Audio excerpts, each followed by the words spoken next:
Welcome back everyone, Racer X here, and today we're going to talk a little bit about the Mopar brands and the Hemis coming back. So many of you guys have asked me to weigh in on all the news that's out there about the Hemi returning, what kind of Hemis are coming back, which brands, which models are going to get it. Well, today I will weigh in, I will give you my thoughts, and I will tell you a little bit about an offering that nobody is talking about, but I think it is very likely that it's going to come out, and I think it's going to create a lot of buzz, so it should be fun. If you guys are brand new, do me a big gigantic favor, hit the subscribe button. You can find that right over here, and off we go.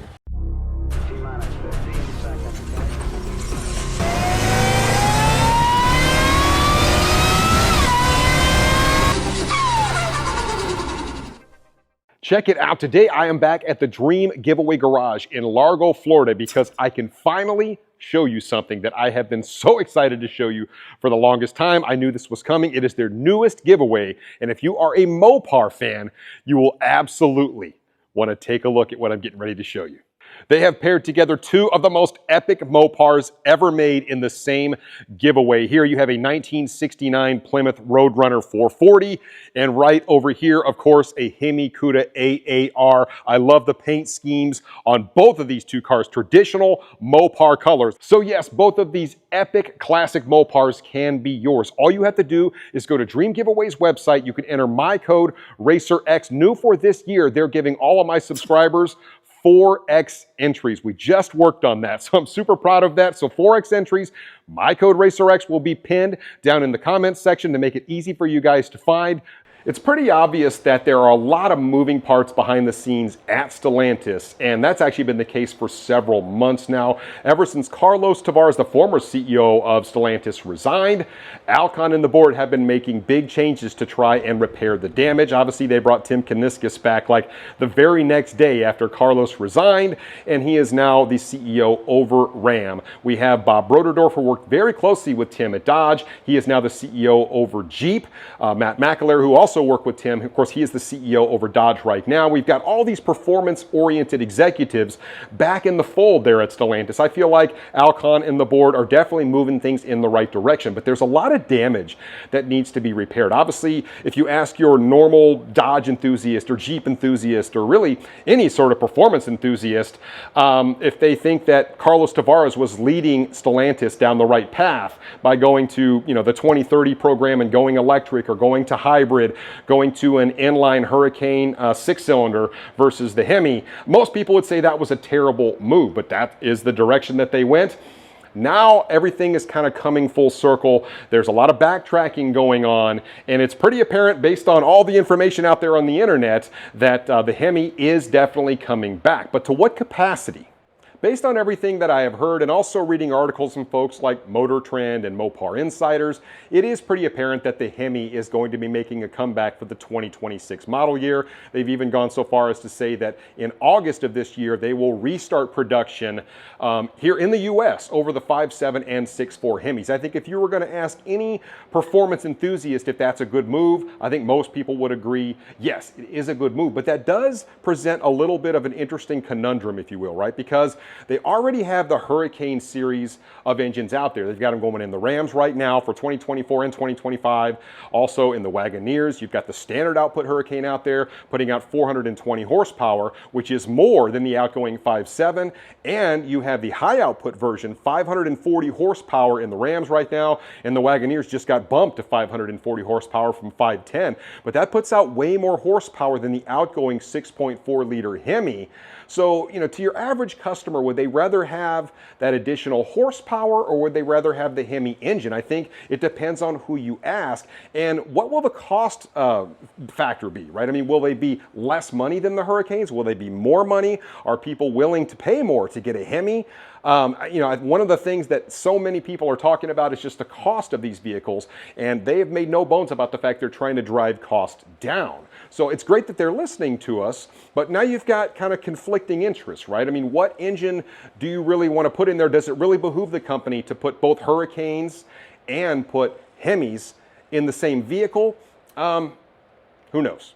So for 2026, most of all of this is going to start with the trucks. You can imagine Tim Kuniskis kind of has his hands all over this, and they wanted him to get in there and sort of shake stuff up and get the company back on the right track, as was mentioned before. I'm pretty excited about the fact that they're going to be putting the 6.4, which traditionally would go in the Power Wagon or the bigger Ram truck, and they're going to put it in the 1500 finally. I think that is a fantastic idea. I think they were missing that for a long time. Obviously, we always got the 5.7 liter Hemi in there, a very tried and true, very dependable engine, worked great for that application. But I think putting the 6.4 in the 1500 is a fantastic move. Something else I want to address just really quick, because I've seen a lot of messages. A lot of people have told me, hey, listen, I would be really interested in the new Charger if it had a Hemi engine in it, maybe it had a Hellcat engine in it. I would definitely be on board with that because I like the design. Now, there is a complicating factor to all this, which is why we will not see this for 2026. I think it's being worked in the background, but that chassis was designed either to be an EV, so it's got an area where the batteries would go, or it is designed for the Hurricane Inline 6, whether it be the standard output or the high output. We know that the 6-pack car is coming still, but that engine is pretty tall, it is pretty narrow, and the chassis is designed accordingly. The chassis, as far as I know, as far as I've been told, does not fit a Hemi engine. The Hemi engine is designed completely different. The dimensions of it are completely different. So there's some significant redesigning of that chassis. I think that is happening behind closed doors. I think they are working on it, but it's nothing that's going to happen super quickly. So in order to put a Hemi in that vehicle, they are going to have to make some adjustments to that chassis so that engine will fit in there properly. You have to make sure that the trans tunnel, everything in that thing has to be kind of re-engineered, so to speak, to get a Hemi in it. It's not just going to slam down in, because like I said, if you look at the dimensions of the Hurricane and you put it right next to, say, a Hellcat engine, they're very, very different. And all of this leads me to the part of the video that I'm most excited to talk about, and I've had multiple conversations behind the scenes with people. I have also read this in multiple articles where they alluded to this, although it is kind of subtle. You have to be paying attention. But it is my firm belief that a 426 7-liter aluminum block Hemi is in the works and may start appearing in production vehicles that are offered by Stellantis. Knowing Tim Kuniskis, this does not surprise me in the least. Now, like I said, there are several reasons that I say this. One, you've got a 540 horsepower Hurricane already going in the trucks. You already have that power plant out there. So you kind of need a Hemi. Everybody's screaming, I want a Hemi, I want a Hemi. You kind of need a Hemi that makes equal power so that people have that option. That's one of the big reasons I say that. I feel like they've had, the Elephant series out there for a long time, but they've never been able to get them past emissions. People were rumoring that Angel, you guys remember that, where there was a Charger everybody was rumoring that was going to make 1,000 horsepower. The only 1,000+ horsepower vehicle that Stellantis has ever come out with is this guy right here, the Demon 170, and we know it has a C170 engine in it, but it's the smaller 6.2 liter, right? It's the 6.2 liter C170. Some call it a Elephant variant, but we've never had the 426 in anything, at least for a really long time, right? We used to get 426s a really long time ago. Then all the rules changed, but guess what? The rules are changing again, and it really opens up the playbook. So I firmly believe an aluminum 426, probably naturally aspirated somewhere in the mid 500s in terms of horsepower, is very, very likely it's going to come out. I believe they have a lot of testing to do on an engine like that, but I definitely feel like that is something that is in the realm of possibilities. I just about guarantee you they're working on something like this in the background. Hopefully, like I said, they'll kind of adjust the chassis for the Charger. Maybe we'll see this in the Charger. Now, will we actually see Elephant variants, the boosted variants, go into some sort of a halo car? I feel like that is also within the realm of possibilities. Like I said, they have to get everything right on it. They have to make sure that it still meets emissions. They can't just go completely nuts with it. But obviously, with the regulations kind of freeing up a little bit, it allows them to do a little bit more. And like I said, I fully expect a 426 Hemi to be coming out here probably within the next year and a half. Ultimately, if you are a performance person, all of this is really good news. I can definitely see Tim putting his stamp all over everything, and the board seems more apt to allow him a little more freedom to create really fun, cool vehicles that people can actually get excited about. I'm definitely excited about the prospect of a 500 something horsepower 426 going in a production vehicle, whether it be a truck, whether later on down the line Dodge brings us something that it goes into. Will they actually put, like I said, a Elephant, 1,000 horsepower or an 1,100 horsepower, E85 compatible Elephant in something. I don't know, because they already have the C170 engine that, is doing its thing. So maybe that's not the direction they decide to go, but I think a lot of people would be on board with an aluminum 426. I'm sure a lot of you guys would. I certainly would be. I'd love to drive around in a truck, and I can't imagine the sound that would come out of the back of that. And like I said, I mean, Tim is a performance guy. Bob is a performance guy over there at Jeep.